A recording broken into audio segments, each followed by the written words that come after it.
આટલા લોકોને એક ગુપ્ત મંત્ર ખબર છે. ઈ કતારગામ હાર્યા ને એટલે જ ખબર પડી કે ચૂંટણી જીતવાનો ગુપ્ત મંત્ર કયો છે.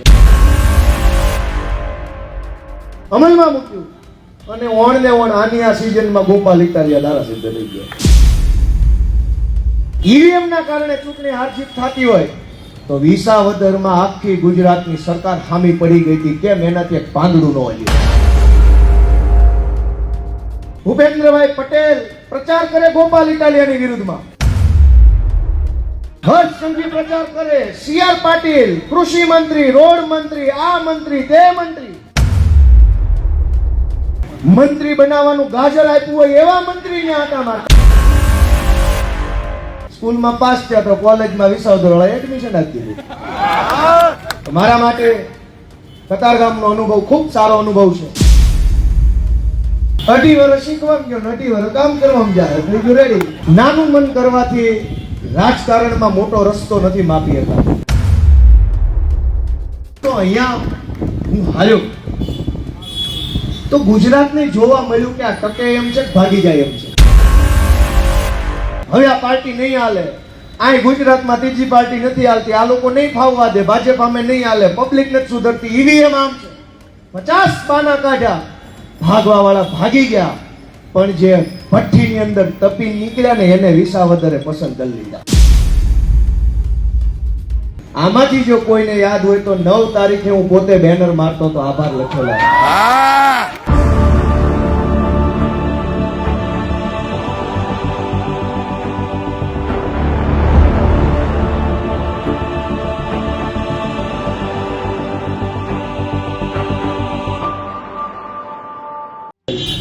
મેં કોઈ મેણા ટોણા નહોતા માર્યા. પબ્લિક આમ છે, પબ્લિક તેમ છે, ઈવીએમ આમ, કોઈ મેણા ટોણા કર્યા વગર આમાંથી જો કોઈને યાદ હોય તો 9 તારીખે હું પોતે બેનર મારતો તો આભાર લખેલો. યાદ છે કોઈને? નાનું મન કરવાથી રાજકારણમાં મોટો રસ્તો નથી માપી શકતા. ઊંચાઈ પર જવું હોય, મોટા રસ્તે હાલવું હોય તો મન મોટું હોવું જોઈએ. કેમ કે આ રાજકારણ છે. અહીં રોજ હારું થાય એવું ન હોય, રોજ ખરાબ થાય એવું ન હોય. પણ કતારગામની ચૂંટણીમાં હું લડ્યો. અનેક નાની નાની વસ્તુ અમને શીખવા મળી. અને હું આજે આ સ્ટેજ ઉપર બેઠેલા મનોજભાઈ, રાકેશભાઈ, અમારા રજનીભાઈ, હરેશભાઈ અને તુલસીભાઈ, મહેશભાઈ, આટલા લોકોને એક ગુપ્ત મંત્ર ખબર છે. ઈ કતારગામ હાર્યા ને એટલે જ ખબર પડી કે ચૂંટણી જીતવાનો ગુપ્ત મંત્ર કયો છે. અને અહીંથી શીખવાનું. કેમ કે જિંદગીની પહેલી વિધાનસભાની ચૂંટણી અમે બધા લડતા. મનોજભાઈ, હું, જે હતા એ બધા પહેલી વાર. સામે વાળા 40 વર્ષથી ચૂંટણીઓ લડે છે. એને બધી ખબર હતી કે ઝીણામાં ઝીણું કામ કેવું હોય, ઝીણામાં ઝીણી વાત કેવી હોય, માઇક્રો મેનેજમેન્ટ કેવું હોય. અમે હાર્યા પણ એમાંથી શીખ્યા. નાનામાં નાની વસ્તુ પકડી કે આ આમ કરવાનું હતું ને આ તેમ કરવાનું હતું. જેટલું શીખ્યા એ તાત્કાલિક અમલમાં મૂક્યું. પાર્ટીના સંગઠનમાં અમલમાં મૂક્યું. મારા વ્યક્તિગત સ્વભાવ ચરિત્રની અંદર પણ અમલમાં મૂક્યું. અમારી આખી ટીમની અંદર અમલમાં મૂક્યું કે ટીમે કેમ કામ કરવું, આગેવાને કેમ કામ કરવું, સંગઠને કેમ કામ કરવું, ચૂંટણીમાં શું કરવું, ટેકનિકલી શું કરવું, કાયદાની દ્રષ્ટિએ શું કરવું, મેનેજમેન્ટ શું કરવું, એ બધું જ શીખ્યા, અમલમાં મૂક્યું. અને ઓણ ને ઓણ આની આ સિઝનમાં ગોપાલ ઇટાલિયા ધારાસભ્ય થઈ ગયો. આ ટર્મ 5 વર્ષ વાળી હજી ક્યાં પૂરી થઈ? 2.5 વર્ષ શીખવા ગયો, 2.5 વર્ષ કામ કરવા જાય. બીજું રેડી. પણ અહીંથી શીખ્યો. મને કતારગામમાંથી જે શીખવા મળ્યું તે બદલ હું સૌનો ખૂબ ખૂબ હૃદયપૂર્વક આભારી છું. પણ દોસ્તો અહીંયા હું હાર્યો તો ગુજરાતને જોવા મળ્યું કે આ ટકે એમ છે, ભાગી જાય એમ છે. સીધે ચૂંટાઈ જવામાં શું મજા છે? તમે જુઓ આગેવાન કેવો છે, કેવા કપરા સંજોગોમાં ટકે એમ છે કે ભાગી જાય એમ છે, મુશ્કેલ સમયને જીરવી શકે એમ છે કે ભાગી જાય એમ છે. નબળો સમય આવે ને તો માણસ રસ્તા પોતે. આ પાર્ટીમાં વયો જાવ, ઓલી પાર્ટીમાં વયો જાવ, અહીં ટિકિટ મળી જાય, અહીં હોદ્દો મળી જાય. અને અનેક જણા 2022ની ચૂંટણી પછી અમારામાંથી વંડી ફેંકી ગયા. નિરાશામાં આવીને, હતાશામાં આવીને નારાજ થઈ ગયા, દુઃખી થઈ ગયા. હવે આ પાર્ટી નહીં હાલે. આ ગુજરાતમાં ત્રીજી પાર્ટી નથી હાલતી, આ લોકો નહીં ફાવવા દે, ભાજપ અમે નહીં હાલે, પબ્લિક નથી સુધરતી, ઈવીએમ આમ છે, 50 બાના કાઢ્યા, ભાગવા વાળા ભાગી ગયા, પણ જે ભઠ્ઠીની અંદર તપી નીકળ્યા ને એને વિસાવદરે પસંદ કરી લીધા. તો એ અમારા માટે એક સબક હતું, શીખવાનું. સ્કૂલ હતી અહીંયા, સ્કૂલમાં પાસ થયા તો કોલેજમાં વિસાવદર વાળા એડમિશન આપી દીધું. મારા માટે કતારગામનો અનુભવ ખૂબ સારો અનુભવ છે. પણ દોસ્તો, ઘણા મિત્રો એવું માનતા હતા ત્યારે કે આ ઈવીએમ ના કારણે હાર્યા છે. નહીં, એ વાત ખોટી છે. કેમ કે ઈવીએમ ના કારણે ચૂંટણી હાર જીત થતી હોય તો વિસાવદરમાં આખી ગુજરાતની સરકાર હામી પડી ગઈ હતી. કેમ? એનાથી એક પાંદડું ન હલ્યું. આખી સરકાર સામે ભૂપેન્દ્રભાઈ પટેલ પ્રચાર કરે ગોપાલ ઇટાલિયાની વિરુદ્ધમાં, હર્ષ સંઘવી પ્રચાર કરે, સીઆર પાટીલ કૃષિ મંત્રી, રોડ મંત્રી, આ મંત્રી, તે મંત્રી, મંત્રી બનાવવાનું ગાજર આપ્યું હોય એવા મંત્રીને આટા મારતા હતા. તમામ લોકો બાકી રહી ગયું. કાકા એને હું ન્યા ટાક્યું છે, ટીપી વાળું કરો કે નહીં, ન્યા આવીને કે ગોપાલ ઇટાલિયા કે જનતાને મળતો નથી, જનતા બહુ નારાજ છે. એટલે ચૂંટાઈ ગયેલા જ નારાજ હોય, હારી ગયેલા જ નારાજ હોય. કેવા કેવા માણસો ધારાસભ્ય બની જાય દોસ્તો, એ આપણે વિચારવાનું છે. તમે એક વસ્તુ વિચારો જનતા તરીકે, દોષ ઈવીએમ નો નથી. ચૂંટણીમાં મત આપવા જઈએ ત્યારે આપણે શું વિચારીને મત આપીએ છીએ એ આપણે બધા આપણા આત્માને પૂછવું પડશે. આ ગોપાલ ઇટાલિયા અહીંયા ઉભો છે, હું ધારાસભ્ય બનવા આવ્યો હોત રાજકારણમાં અને ધારાસભ્ય ન બની શક્યો હોત તો કંટાળી થાકીને હતાશ થઈને ગમે ત્યાં વયો ગયો હોય. પણ અમે ધારાસભ્ય બનવા નહોતા આવ્યા.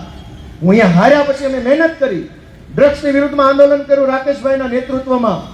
આરટીઈ બાબતે અમે કેમ્પ કર્યા સુરતમાં, આખા ગુજરાતમાં. દોસ્તો બળાત્કારની ઘટનાની વિરુદ્ધમાં અમે આંદોલન કર્યું. અમરેલીની ઘટનામાં આગેવાની લીધી, વિછિયાના હત્યાની ઘટનામાં આગેવાની લીધી, ઇકોઝોનની ઘટના બની આગેવાની લીધી. જ્યારે બોલાવ્યા, જ્યાં બોલાવ્યા, જેણે બોલાવ્યા ત્યાં અમે કામ કર્યું. ચૂંટણી ભલે હારી ગયા હતા પણ હિંમત નહોતા હાર્યા અમે દોસ્તો. અને એટલે મારે તમને રિક્વેસ્ટ કરવી છે કે આત્માને પૂછો કેવી રીતે બટન દબાવીએ છીએ આપણે, કઈ વાત ઉપર બટન દબાવીએ. દરેક ચૂંટણી હિન્દુ મુસલમાન, હિન્દુ વિરોધી, હિન્દુ મુસલમાન, હિન્દુ મુસલમાન. આ ચૂંટણીમાં કતારગામમાં એવું થયું, વિસાવદરમાં એ લોકો એવી રીતે આવે, હિન્દુ મુસલમાન, હિન્દુ મુસલમાન. દોસ્તો, ખાડીનું પૂર આવે ને ત્યારે બધી નાચના બધા વર્ણના લોકોના મકાનની અંદર પાણી ભરાઈ જાય છે ને કરોડો નુકસાન જાય. ત્યારે આ હિન્દુ મુસલમાનની ગેંગ આવતી નથી. આપણે વિચારતા નથી ચૂંટણી ટાણે કે આ કેવી રીતે હાલે છે. તક્ષશિલામાં જીવતા બાળકો હેઠે હળકતા હળકતા પડ્યા, ગુજરી ગયા. ઈ વાતને 7-8 વર્ષ થવા આવ્યા, ન્યાય નથી મળ્યો. ઈ છોકરા હિન્દુના જતા પણ આ ટોળકી તેથી ન્યાય અપાવવા નથી આવતી. કતારગામની ચૂંટણી હું હારી ગયા પછી લગભગ મારી હારે સાગરભાઈ હતા કે એક બેનનો મને ફોન આવ્યો કે તમે હતા ને, હા, એની શાળામાં આરટીઈમાં એડમિશન છોકરાનું કરેલું અને શાળાએ ધમકી ભર્યા ફોન ચાલુ કર્યા કે તમે ખોટી રીતે આરટીઈમાં એડમિશન લીધું છે તમારા છોકરાનું, તમારી પાસે તો ફ્લેટ છે, તમારી પાસે તો આ ઇન્કમ ટેક્સ ભરો છો, તમે આ આવકનો દાખલો ખોટો કઢાવીને ખોટું એડમિશન લીધું છે. અને એવા 7-8 વાલીઓને શાળા બહુ મંત્રીના હકાની નિશાળ જાય છે સુરતમાં. એનો મને ફોન આવ્યો. હું અને આ રજનીભાઈ વાઘાણી બંને સ્કૂલે ગયા, એડમિનિસ્ટ્રેશનને મળ્યા. એણે અમને ધમકી મારી કે પોલીસ બોલાવું. મેં કીધું સાહેબ અમારા મોબાઈલમાં ફોન કરો તો જ છે, નહીં તો નહીં. અમારામાંથી ફોન લગાડો.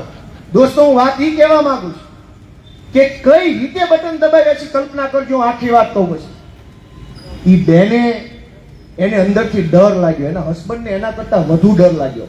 મારી હારે ફોનમાં વાત કરતા હતા, રોતા હતા કે અમારા છોકરાનું એડમિશન કેન્સલ કરાવી નાખવું છે, નથી રાખવું ભાઈ, અમને બીક લાગે, અમને પોલીસ પકડી જાય, કેસ કરશે, હેરાન થવું, બોલ્યું કંઈક બીજી પ્રાઇવેટ સ્કૂલમાં લઈ લેવું પૈસા ભરી.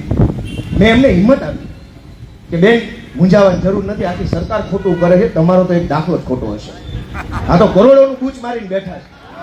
પણ તમે તમારા દિલ ઉપર હાથ રાખીને બધા વિચારજો. જેણે જ્યાં મત આપ્યો ને, અમને કોઈ ફરિયાદ નથી લોકશાહી. તમારા દિલ ઉપર હાથ રાખીને વિચારો કે અવડા મોટા વિશાળ ભારત દેશમાં મા બાપે પોતાના બાળકને ભણાવવા માટે થઈ પોતાનું મહેનત પરસેવો લોહી રેડીને ખરીદેલું મકાન છુપાવવું પડે અને પછી જે આવકનો દાખલો નીકળે એમાં એને બીક લાગે કે મેં કાંઈક ચોરી કરી છે, મેં કાંઈક ચોરી કરીશ, મેં કાંઈક ચોરી કરીશ. ઘર તો મહેનતના પૈસા જ લીધું છે. છોકરા ભણાવવાની જવાબદારી તો સરકારની હતી. સરકાર ન ભણાવે, મા બાપના એટલા પૈસા નથી, એટલે ગમે તેમ કરીને છોકરાને ભણાવવા માટે તે મકાન છુપાયું, આવકનો દાખલો કઢાવ્યો, તો જાણે મોટો આતંકવાદ કર્યો હોય એવો અહેસાસ આપણને આ સરકાર કરાવે છે. તમે દિલ ઉપર હાથ રાખીને વિચારો, શું ખોટું કર્યું મકાન લીધું તો? અને જેને મહેનતથી મકાન લીધું લોન લઈ, હું એના છોકરાને સરકાર નહીં ભણાવે? એના છોકરાને ભણવાનો હક નથી? તો તમે મત દેતી વખતે ક્યાં મગજ હોય છે, ક્યાં આત્મા હોય? તમારા આત્માને પૂછો કે કરોડો પરિવારને એવી રીતે લાચારી ફીલ કરાવવામાં આવે છે. સરકારી તંત્ર એની ઉપર ચડી બેસે કે તમે ખોટું કર્યું છે, તમને આમ કરી દો, તમને એમ કરી દો. પાટીલ એના અહીંના ધારાસભ્ય જેવાએ કરોડોનું કરી નાખ્યું, કોઈ પોલીસ એનું કાંઈ કરી નથી લેતી ને આપણે છોકરા ભણાવવામાં જાણે ચોરી કરતા હોય એમ કામ કરવું પડે. મારી વાત સાચી છે કે ખોટી? એક આવકનો દાખલો કઢાયો હોય એમાં પાન કાર્ડ છુપાવીએ. શું કામ? ચોરી થોડી કરવાના છે. દીકરાને કઈ ખારી નિહાળમાં એડમિશન મળે એટલા માટે જ કર્યું છે કે કઈ બીજું કાંઈ? અને જેને ખુલ્લેઆમ કતારગામની અંદર ટીટીની અંદર કરોડો રૂપિયા ખાઈ જઈ રિઝર્વેશનના પ્લોટની ઉપર વર્ષો પહેલા બાંધકામ કર્યું, પાછળથી ટીપી આવી અબજો રૂપિયા બનાવી લીધા, એ ગુંડાઓને કોઈ કાંઈ કહેવા તૈયાર નથી. પણ એક છોકરો ભણાવવો હોય તો આપણે અંદરથી હું ચોર છું, હું ચોર છું, મેં ખોટું કર્યું છે. મામલતદાર બીવડાવે, પોલીસ બીવડાવે, શિક્ષણાધિકારી બીવડાવે, શાળા ધમકી મારે કે તમારો દાખલો ખોટો છે. મિત્રો, તમારા આત્માને પૂછો કે કેવી સરકાર આપણે બધાએ બનાવી છે, કેવા ધારાસભ્યો બનાવ્યા છે. ગોપાલ ઇટાલિયા બિલકુલ મહત્વનો નથી. તમે મહત્વના છો, તમારા બાળકો મહત્વના છે, એનું ભણતર મહત્વનું છે. હું ક્યાં મહત્વનો? હું નથી મહત્વનો. ગોપાલ હારી જાય કે જીતી જાય, દેશ ઊભો નહીં રહી જાય. પણ તમારા છોકરાને સારું ભણતર નહીં મળે તો પરિવાર ઊભો રહી જશે. તમારા કુટુંબમાં સારી આરોગ્યની સારવાર નહીં મળે તો પરિવાર ઊભો રહી જાય. આપણા છોકરાને સારું ભણાવ્યા પછી સારી નોકરી નહીં મળે તો પરિવાર ઊભો રહી જાય. એટલું તો વિચારો, આત્માને તો જગાડો કે ક્યાં મત આપીએ છીએ આપણે. હિન્દુ મુસલમાન, હિન્દુ વિરોધી, આમ તેમ કઈ દુનિયામાં જીવીએ છીએ. એક બાજુ દુનિયાના દેશો ચંદ્ર ઉપર, મંગળ ઉપર જાય છે, સંશોધન કરે છે કે ત્યાં રહેવા લાયક છે કે નહીં, પાણી છે કે નહીં, આબોહવા કેવી છે. ચંદ્ર સુધી જવાના રસ્તા છે, મંગળ સુધી જવાના રસ્તા છે, પણ ખાડીમાં ભરેલું પાણી કાઢવાનો કઈ રસ્તો નથી. તોય આપણને વિચાર નથી આવતો કે કઈ વાતના બટન દાબીએ. હિન્દુ મુસલમાન, હિન્દુ મુસલમાન. દોસ્તો, આત્માને જગાડો. હું તો એટલી વિનંતી કરવા આવ્યો. હું મહત્વનો નથી. હું તો એ ટીંગી નાના એવા ગામડામાં મોટો થયો, ત્યાં ભણ્યો, જેવું આવડ્યું એવું લખ્યું ને વાંચ્યું ને પાસ થયો ને આય પહોંચ્યો. અને હવે આ દુનિયામાં ગોપાલ રે કે નો રે? દુનિયા નહીં અટકે. પણ કેવું લાચારી ભર્યું જીવન આ ભાજપની સરકાર આપણને આપી રહી છે.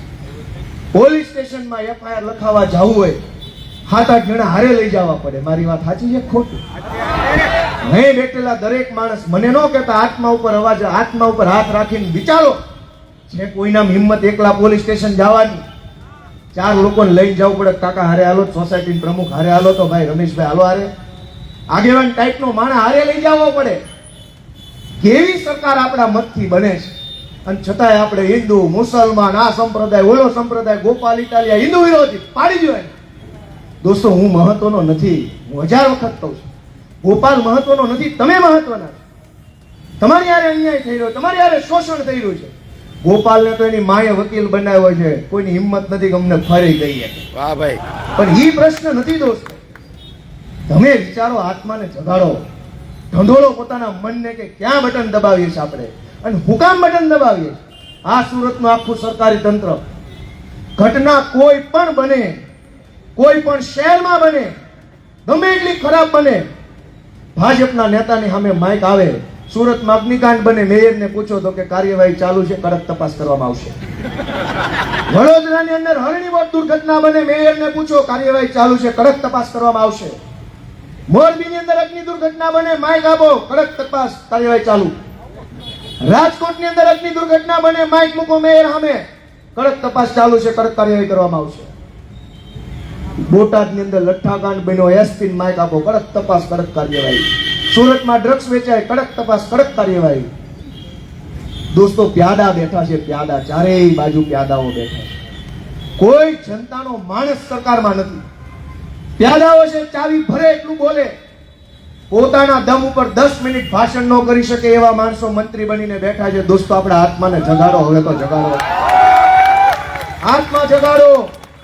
પોતાના દિલ ઉપર હાથ રાખીને વિચારો કે ગુજરાતને બરબાદ કરવામાં કંઈક આપણે એક બટન તો નથી દાબ્યું ને. સવાલ જાતને પૂછો દોસ્તો. કઈ હદની વ્યવસ્થા. એક એક માણસ પ્યાદું. 50 જેટલા ધારાસભ્યો મંત્રીઓ ન્યા આવ્યા હતા વિસાવદર વિધાનસભાની ચૂંટણીમાં પ્રચાર કરવા. એક પણ મંત્રી કે ધારાસભ્યએ જનતાનો મુદ્દો નથી બોલ્યા. દરેક ગામમાં મંત્રી ધારાસભ્ય જાય, ગોપાલ આવો છે, ગોપાલના બાપા આવા છે, એના મમ્મી આવા છે, ગોપાલનો સ્વભાવ આવો. કતારગામમાં આમ હતું, અહીંયા આમ. બીજું કઈ બોલતા આવડવું તો જોઈએ ને દોસ્તો. કઈ ખબર પડવી જોઈએ ને. આપો આ ધારાસભ્ય માઇક ને બોલે ટીવી ઉપર 30 મિનિટ તો હું રાજીનામું આપી દઉં ધારાસભ્ય બન્યા. કોઈ જાતની ખબર ન પડતી હોય એવા અનેક માણસો હિન્દુ મુસલમાનની ગેમમાં મોટા નેતા બની ગયા. તમે પાછળ રહી ગયા. એનું હાજુ થઈ ગયું છે. જનતા બરબાદ થઈ ગઈ. લોનો લઈ લઈને માણસો ડૂકી ગયા છે. આજથી 20 વર્ષ પહેલાનો જમાનો જોવો. આ કતારગામમાં જે હીરા હતા ને એ વર્ષે બેનને કઈક 5 તોલા હોનું લઈ દેતા. હીરા કહી ગઈ ઘંટિયા હુઈ રહેતા છતાંય એટલું કમાતા કે હોનું લેતા, વર્ષે લગ્ન કરતા, ઘરનું ઘર કરતા, જમીનું લેતા, હીરા કહી ગઈ. આજ આખું વરહ મહેનત કરો ને ત્યારે છેલ્લે લેણું વાળ બે જ વધે છે. બીજી કોઈ વસ્તુ નથી વધતી. દોસ્તો, તમે કલ્પના કરો કે હિન્દુ મુસલમાન આ સંપ્રદાય, હિન્દુ વિરોધી, ભારત માતા કી જય, પાકિસ્તાન, ક્યાં સુધી આત્માને ઢંઢોળો. દોસ્તો, કઈ હદે આપણું જીવન પાયમાલ કર્યું છે ભાજપે. આ બધા શહેરોની અંદર અબજો રૂપિયાનો ભાજપે ભ્રષ્ટાચાર કર્યો. ટાઉન પ્લાનિંગ એક્ટનો છેદ ઉડાડ્યો. મન ભાવે એવા બાંધકામ, પાર્કિંગ નહીં, બેઝમેન્ટ નહીં, સીડીઓ નહીં, ફાયર નહીં. ભગવાન ભરોસે જીવીએ છીએ. એકાદા બિલ્ડિંગમાં આગ લાગે ને તો કોઈ જીવતો નીકળે એમ નથી. આ કતારગામના ધારાસભ્ય અને ટાઉન પ્લાનિંગના માણસોએ તો દાટ વાળી દીધો. એકેય બિલ્ડિંગમાં પાર્કિંગ નથી. એણે પૈસા લઈને બિલ્ડિંગો બનાવી લીધા. એના પૈસા બની ગયા, એના બંગલા બની ગયા. જીવ તો આપણો જોખમમાં છે ને. એ બિલ્ડિંગમાં કેદી આગ લાગે ને કેદી રીંગણું થઈ જાય. પણ કોઈ વિચારવા તૈયાર નથી. કોઈનો આત્મા કોઈ જગાડવા તૈયાર નથી. હિન્દુ મુસલમાન ઠોકોમત, હિન્દુ મુસલમાન ઠોકોમત. દોસ્તો, વિચાર કરો કે ક્યાં જાશું આપણે. એક તરફ પશ્ચિમના દેશો જ્યાં આપણા છોકરા ભણવા મોકલીએ. યુક્રેન અને રશિયાનું યુદ્ધ થયું તે દિવસે ખબર પડી કે યુક્રેનમાં ભારતના નહીં ગુજરાતના છોકરા ભણે છે. વાત સાચી છે? યુક્રેન છે એ ગુજરાત જેવડો દેશ છે. ખાલી સાઈઝમાં આખો દેશ એવડો. ગુજરાતથી મેડિકલ સાયન્સ ભણવા માટે છોકરો યુક્રેન જાય. યુક્રેન જેવડો અવડો અમથો દેશ જો આપણા છોકરાને ભણાવીએ કે અવડો મોટો ભારત દેશ આપણા છોકરાને મેડિકલ સાયન્સનો ભણાવીએ કે શું ઘટે છે? અહીંયા ખનીજ છે, આબોહવા છે, 3 ઋતુ છે, પહાડો છે, નદીઓ છે, જંગલ છે, કુદરતી સંપત્તિ છે, પૈસા છે, મહેનતુ માણસો છે, સંસ્કૃતિ છે, બધું અહીંયા છે. તો ભણવા કેમ યુક્રેન જવું પડે? કેમ કે અહીંનો નેતા નબળો છે દોસ્તો. અને નેતા નબળો છે એ મોટી વાત નથી. બટન દાબવા વાળો હિન્દુ મુસલમાનનું ભૂત મગજમાં લઈ ફરે છે. આપણને આપણા છોકરાની ચિંતા નથી દોસ્તો. દરેક ભાજપના નેતાના છોકરા હારી નિહાળમાં ભણે છે. તમારા છોકરા કઈ નિહાળમાં ભણે છે? સુરતના મેયરના છોકરા ક્યાં ભણે છે? સુરતના ગૃહમંત્રીના છોકરા ક્યાં ભણે છે? પાટીલના છોકરા કેમ રહે છે? તમે હિન્દુ મુસલમાનનો સંપ્રદાયના ઝંડા લઈને નીકળો છો. જેની વાહે ઝંડા લઈને દોડો છો ને એના છોકરા અમેરિકામાં છે ને તમારા છોકરા ઝંડા લઈને દોડે છે. અરવિંદ કેજરીવાલ એમ કે છે કે મારે તમારા છોકરાને ભણાવવા છે. અમે શું છે જોઈ લો, બધાના લુગડા જોઈ લો, પહેરવેશ જોઈ લો, ભાષા જોઈ લો. અમે કઈ મોટી તોપું નથી. અહીં આવ્યા હું કામ? હું તો સરકારી નોકરીમાં હતો, પોલીસ વાળો હતો, કોન્સ્ટેબલ હતો, રાઇટર હતો. ન્યાય જેવો હોત ને હારો ખટકો રાખ્યો હોત તો મેં માલ બનાવી લીધો હોત. અમે એ કામ નથી કર્યું દોસ્તો. અમે એ કામ નથી કર્યું. અને અહીંયા આવીને અમે એ ધંધો નથી કર્યો. કેટલાય લોકોએ પક્ષ પલટો કરીને કરોડો રૂપિયા કમાઈ લીધા. અમે શું કમાણા? તમારો પ્રેમ ને તમારો આશીર્વાદ કમાણા દોસ્તો. અને એટલે એટલે હું આજે તમને વિનંતી કરું છું કે દોસ્તો આત્માને જગાડો. પૂછો તમારી જાતને કે ગુજરાત કઈ દિશામાં જાય છે. જે ગુજરાતમાં ગાંધી અને સરદાર જેવા મહાપુરુષો પેદા થયા હોય, આખી દુનિયાને સંદેશ આપ્યો હોય ગાંધી અને સરદારે, એ ગુજરાતમાં ગુંડાઓના હાથમાં આખી સરકાર વહી ગઈ. જેટલો મોટો ગુંડો એટલો મોટો ભાજપમાં હોતો.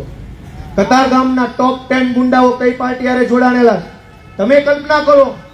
દારૂ વેચવા વાળા, ડ્રગ્સ વેચવા વાળા, જમીનો પર કબજા કરવા વાળા, ગેરકાયદેસર બાંધકામ કરવા વાળા કઈ પાર્ટી હારે જોડાણા છે? શું આ સિદ્ધાંત હતો સરદાર પટેલનો? ગાંધીજી આ સિદ્ધાંતના માણસ હતા? સરદાર પટેલનો કે બાબા સાહેબનો ફોટો ગિફ્ટ આપ્યો એ તો સારી વાત છે, પણ સરદાર પટેલ કે મહાત્મા ગાંધી કે બાબા સાહેબ આંબેડકરના સપનાના ભારતને બરબાદ કરતા લોકો સામે લડવાની જવાબદારી કોની? ગોપાલ ઇટાલિયાને સ્ટેજ ઉપરથી સરદાર પટેલનો ફોટો આપો, એનાથી કામ પૂરું નહીં થાય. સરદારના વિચારોનું ખૂન કરતા માણસોને ગુજરાતમાંથી ભગાડો ને તે દિવસે કામ ચાલુ થાય. દોસ્તો આપણી જવાબદારી કેવડી મોટી છે, પણ કોણ નિભાવશે? હું તો તમારી પાસે હાથ લંબાવવા આવ્યો છું દોસ્તો કે તમારા આત્માને જગાડો, આત્માને જગાડો. બધા મિત્રો જગાડો. બહુ ખોટું થઈ ગયું. કેવા કેવા માણસો ગૃહમંત્રી બની ગયા, કેવા કેવા માણસો શું બની ગયા, અને તમે આપણા ભણેલા ગણેલા બાળકોને કઈ ધંધા રોજગાર નથી. ડ્રગ્સનું દૂષણ આખા ગુજરાતમાં ઘેરી વળ્યું. કરોડો રૂપિયાના હપ્તા ભાજપના માણસો ખાય છે. અમીર થઈ ગયા. આપણા છોકરાને ડ્રગ્સના રવાડે ચડાવ્યા. કોઈ કહેવા વાળું નથી, કોઈ રોકવા વાળું નથી. ચૂંટણી ટાણે હિન્દુ મુસલમાન કરવા વાળા લોકો ડ્રગ્સ ઉપર એક શબ્દ નથી બોલતા. આજથી 15 વર્ષ પહેલા હું પોલીસમાં હતો, 2012, 13, 14, 15.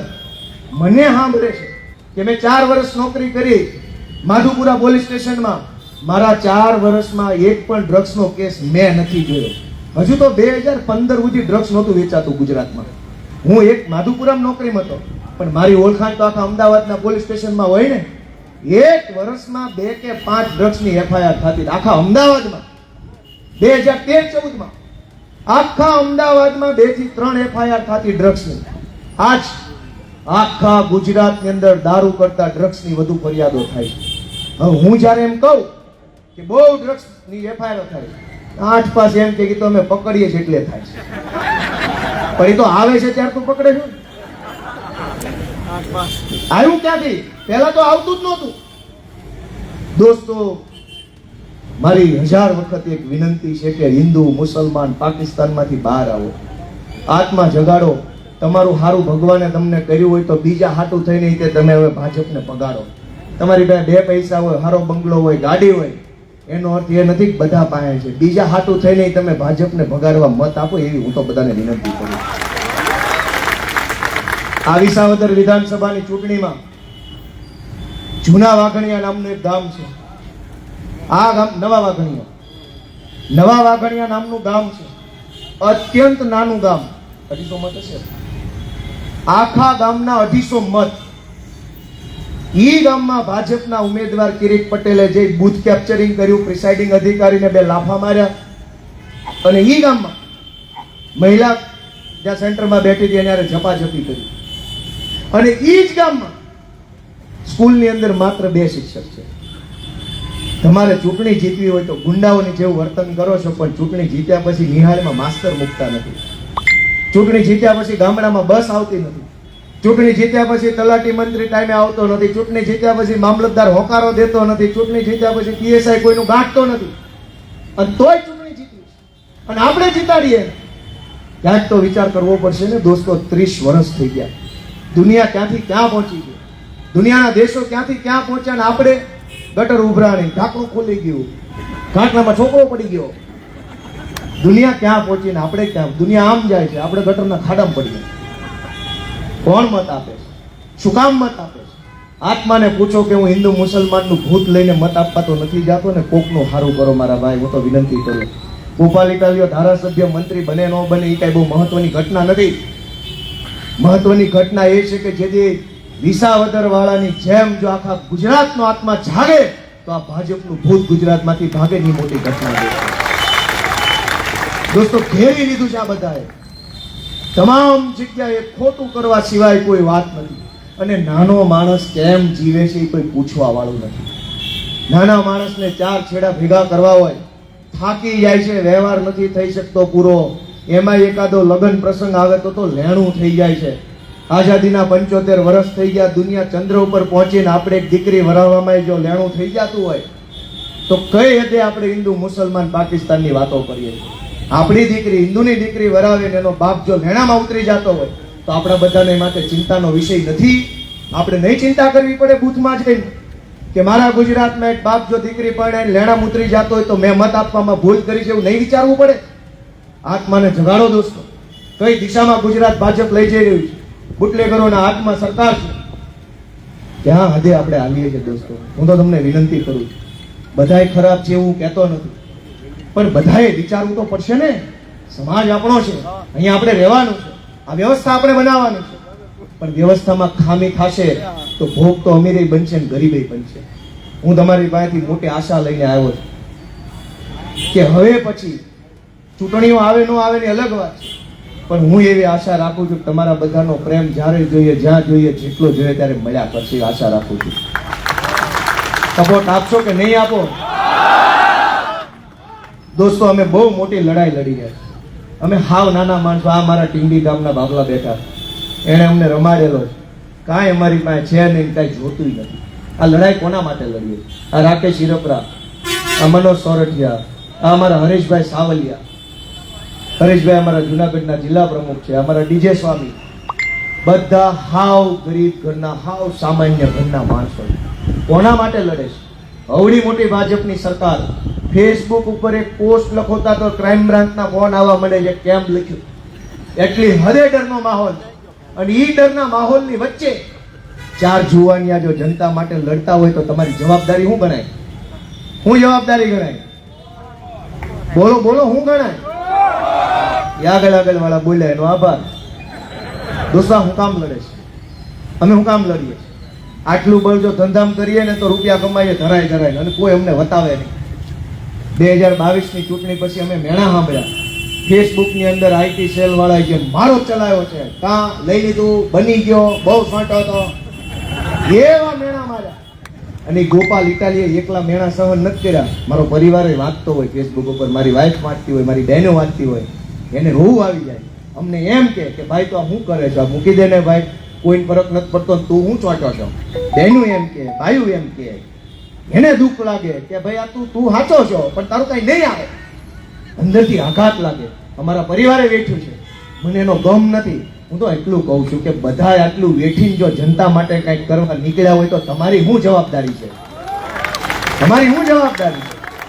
નકર હું વકીલાત કરું, મનોજભાઈ ફાર્માસિસ્ટ છે, રાકેશ એન્જિનિયર છે, આ ડીજે સ્વામી ગ્રેજ્યુએટ માણસ છે. અમે અમારો ધંધો કરીએ, મજા કરીએ અને અમને કોઈ કઈ કેમ નથી. હું તો વિનંતી કરું છું દોસ્તો, આત્મા જગાડો. હિન્દુ મુસલમાન, ધર્મ વિરોધી, ધર્મ પ્રેમી દર ચૂંટણીએ જ આવું કેમ આવે છે? અને જે લોકો 400 જણાનું ધાડું વિસાવદર વિધાનસભામાં પ્રચાર કરવા આવ્યું હતું, આ ખાડીનું પૂર આવ્યું, 40 જણાનું આવ્યા જોવા. 40 જણા જોવા ન આવ્યા. અહીંયા ગટરમાં નવા કતારગામમાં કેદાર પ્રજાપતિ છોકરો પડી ગયો સ્ટોર્મ લાઈનમાં. ખબર ક્યારે પડી કે કૌભાંડ છે? જ્યારે સ્ટોર્મ લાઈનમાં, એટલે કે વરસાદનું પાણી જવાની લાઈનમાં જે છોકરો પડ્યો એ ગટરની લાઈનમાં જ મળ્યો. એનો અર્થ એ છે કે વરસાદનું પાણી જવાની લાઈનો જે આખા સુરતમાં નાખી છે એ ગટરમાં ભેળવી દીધી છે. એના કારણે શું થાય કે ગટરની લાઈન તો બની હોય, એસ્ટિમેટ પ્રમાણે બની હોય કે કેટલી સોસાયટીનું પાણી આવશે, કેટલો જથ્થો આવશે, એના માટે ભૂંગળા કેવડા જોશે, એ માપ પ્રમાણે બન્યું હોય. વરસાદની લાઈન અલગ હોય.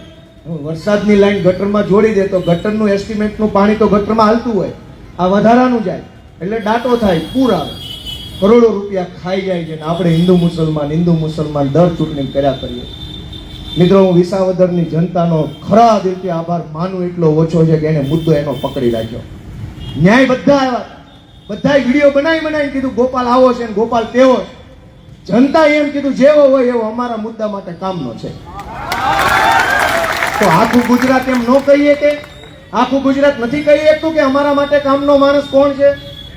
કેમ નહીં કહીએ કે આપણે ભાજપ વાળા તો ભાજપ વાળા, નહીં લેના નહીં દેના એવા લોકો એને વિડીયા બનાવી મૂકતા અને લોકોએ એને મજા કરાવી, આમ જનતાએ મજા કરાવી. દોસ્તો, આ ઓળખો કે આ બધા એક થઈ ગયા છે પબ્લિકનું શોષણ કરવામાં. ખાલી નેતા નથી, એની હારે બીજા ભેગા પડી ગયા છે.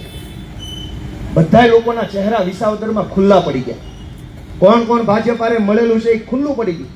દોસ્તો, હું વિનંતી કરું છું બધાને, આત્માને જગાડો, ઓળખો. આ નાની એવી ટીમ છે, નાના નાના માણસો છે, ગુજરાત માટે લડે છે. અમારા ઈસુદાનભાઈ ગઢવી, પ્રવીણભાઈ રામ, રાજુભાઈ કરપડા, આ અમારા હરેશભાઈ સાવલિયા, રાકેશભાઈ હિરપરા, મનોજભાઈ, હાવ નાના નાના માણસો છીએ. તમે થોડોક આશીર્વાદ આપશો તો અમે ગુજરાત માટે બહુ સારું કામ કરવાની અમારી અંદરની દાનત છે. દોસ્તો, આ ગુજરાતમાં CR પાટીલે ધારાસભ્ય તોડવાની દુકાન ખોલી. ધારું એને તોડું, આને તોડું, ઓલાને તોડું, સાંસદ તોડું, કોર્પોરેટર તોડું, જિલ્લા પંચાયત આને તોડું. આ વખતે લાગમાં આવ્યો. આ વખતે લાગમાં આવ્યો. આખા ગુજરાતમાં એને દુકાન ખોલી કે જનતા જેને મત આપે એને ઉઠાઈ જવાનો. પોલીસ બતાવીને, પૈસા બતાવીને, ગુંડા બતાવીને, બ્લેકમેલ કરીને. મેં સંકલ્પ કર્યો છે કે ગોપાલ ઇટાલિયા હવે તૂટવાનો નથી, પણ ભાજપનો ઘમંડ તોડવાનું કામ કરવાનું છે. CR પાટીલમાં ઓકાત હોય, તાકાત હોય તો ગોપાલ ઇટાલિયન બતાવે. હું જોઉં છું કોનામાં કેટલું પાણી છે. તમે બીવડાવ્યા છે એ કાયર માણસો છે, ગોપાલભાઈ નહીં હોય. અને તમે નક્કી કરો કે આ રાજનીતિ હાલશે ગુજરાતમાં કે જે જીતે એ ભાગી જાય. અમારા કેટલા કોર્પોરેટર લઈ ગયા, ધારાસભ્ય ગયા. દોસ્તો, અમે એ સમયને જીરવો છે, એ દુઃખ જીરવું છે, એ મેણા જહાન કર્યા છે. સહન શક્તિ બતાવી, સંયમ બતાવ્યો, ધીરજ બતાવી, ધગશ બતાવી, ત્યારે આજ લોકોએ પ્રેમ આપ્યો. આમ જોઈએ, કોઈ ચૂંટણી પૂરી થાય એટલે ઉમેદવારને એની પાર્ટી એ બધા પરિણામના દિવસે રાતે 10 વાગ્યા સુધી નાચે, પછી બધા વિખાઈ જાય, પૂરું. હવે આ ગુજરાતના ઇતિહાસની પહેલી એવી ચૂંટણી છે કે 1 અઠવાડિયું થવા આવ્યું તો કોંટો એમ નામ છે. નકર કોઈ ચૂંટણીના પરિણામનો કોંટો 1 અઠવાડિયું ન હોય. પરિણામના દિવસે રાતે 10 વાગે તો બધું ભૂંગળ મુગળ ફેંકેલાય જાય, કાર્યાલયને તાળા લાગી જાય, બંધ. વાત સાચી કે ખોટી? આ પહેલી એવી ચૂંટણી છે કે જીજો ગોપાલ ઇટાલિયન આખું ગામ ઉજવણી કરે છે 1 અઠવાડિયાથી. આખા ગુજરાતમાં જોઈ લો, સોશિયલ મીડિયા જોઈ લો, યુટ્યુબ જોઈ લો, નકરી મોજે મોજે જ આવે. અને એક બીજી વાત, ભાજપ વાળા મોઢાઈ જોઈ લો ને, કાણી આવ્યો હોય. 1 અઠવાડિયાથી કાણી વાળું મોઢું લઈને ફરે. મેળ નથી પડતો દાંત કાઢવાનો, મેળ નથી પડતો અઠવાડિયાથી. લોકો કેટલું રીબાણા હશે, કેટલું પીડામાં હશે લોકો, કેવડું છે. જનતા સ્વયંભૂ ઉજવે છે આ જીતને, તો દુઃખી કેટલા હશે એ તો વિચારો. દોસ્તો, ગુજરાતને દુઃખમાંથી બહાર લાવવાની, ગુજરાતને ગાંધી અને સરદારના વિચારોની દિશામાં આગળ લઈ જવાની આપણા સૌની સહિયારી જવાબદારી. આપણે બધા જાગીએ, આપણા આત્માને ઢંઢોળીએ, આપણા આત્માનો અવાજ બહાર આવે, બોલીએ. ગુજરાતમાં પરિવર્તન લાવવા માટે આમ આદમી પાર્ટીને સાથ આપીએ એવી બધાને હું વિનંતી કરું છું. મિત્રો, અમે અમારી રીતે મહેનત કરીએ છીએ. તમારો ટેકો મળશે, તમારો સાથ મળશે તો અમે ઘણું સારું કામ કરી શકીશું. અમે એકલા પંડ્યા આટલું કર્યું છે, હવે એમાં તમે ભેગા હાલશો તો ઘણું સારું થઈ જાય. વિસાવદર વાળાએ અમને ખડકી ખોલી દીધી છે, ડેલો ખોલવામાં તમારા બધાની મદદ જોઈશે. અમારે વિધાનસભાનો ડેલો આખો ખોલવાનો છે, બધી જનતા અંદર, ચોર બધા બહાર. આ તો ખડકી ખુલી એટલે ખડકીમાં મારી જેવો એક માણસ જઈએ કે. તમારા બધાના આશીર્વાદથી અમે ઈચ્છીએ છીએ કે 2027માં વિધાનસભાનો આખો ગેટ ખુલી જાવો છે, ગુજરાતની જનતા અંદર, ચોર બધા બહાર. દોસ્તો, આપ સૌએ આટલી વિનમ્રતાથી અમારી વાત સાંભળી એ બદલ હું સૌનો ખૂબ ખૂબ આભાર વ્યક્ત કરું છું.